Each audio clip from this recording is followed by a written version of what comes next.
मोर सहेली के बिहाव होथे। बिहाव होथे? हाँ और ओकर बारात था आते चही। अच्छा चल बिहाव के मजा लेबो। चल चल चल चल चल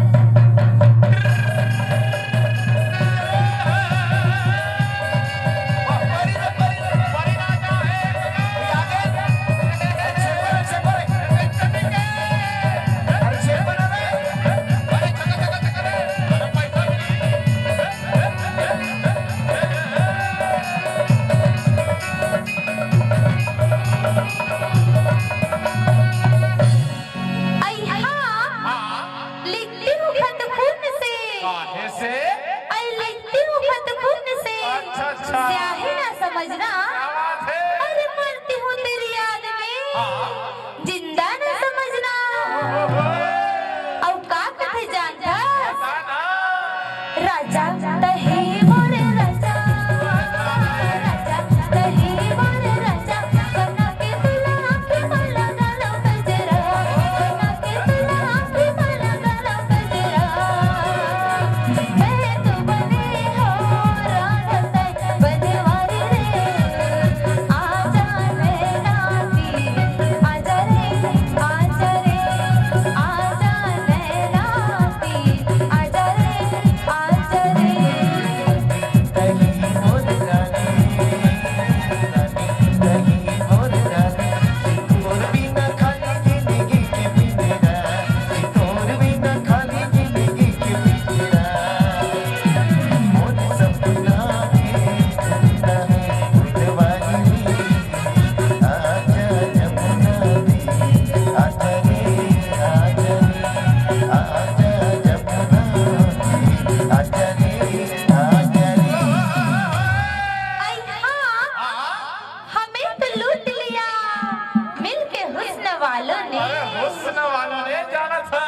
आई हमें तो लूट लिया मिलके हुस्न वालों ने, हाँ, जाना था।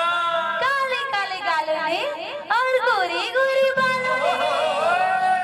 अब का कथे बताना।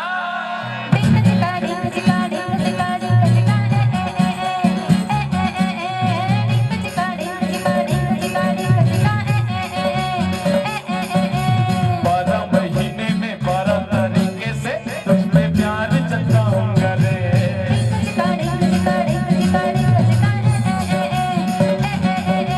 12 मिनट भी लगता है यूं ना, तेरे बिन रह पाऊंगा रे।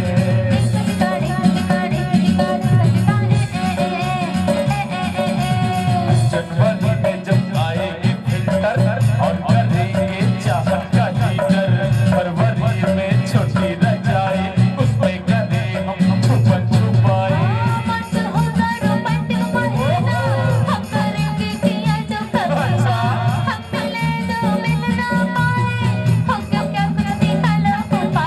ना गाड़ी होगी ना घोड़ी होगी, पैदल ही बारात लाऊंगा रे।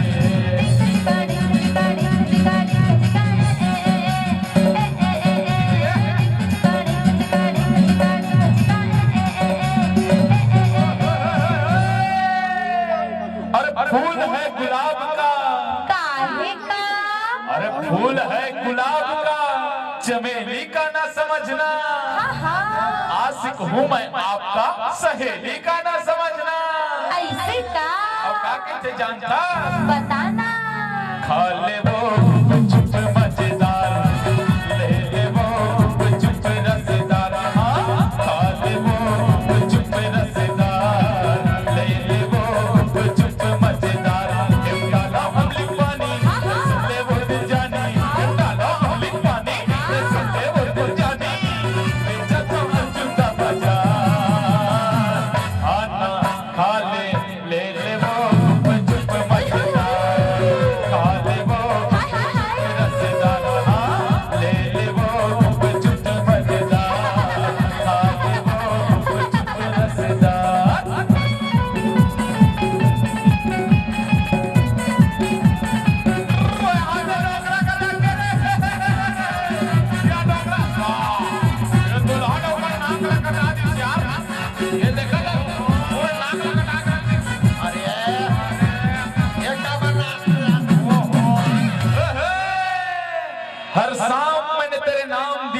जलाई। क्या जलाई?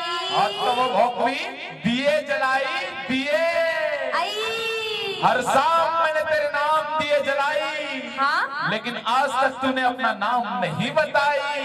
अच्छा नाम हाँ नाम। चल बेबाए, नाम। चल बेबाए, चल बेबाए, चल बेबाए। गो कितने कितने मुझ पे फिसल गए, चिकनों के तुम निकल गए। है सबा क्या होगा, क्या होगा, क्या होगा, सब मुझ पे फिसले हैं, तुम कौन कैसे आए। चल बेबाए, चल बेबाए, चल बेबाए, चल बेबाए। अरे तेरे मन की गंगा और मेरे मन की जमुना का बोल राधा बोल संगम होगा कि नहीं। ऐसे का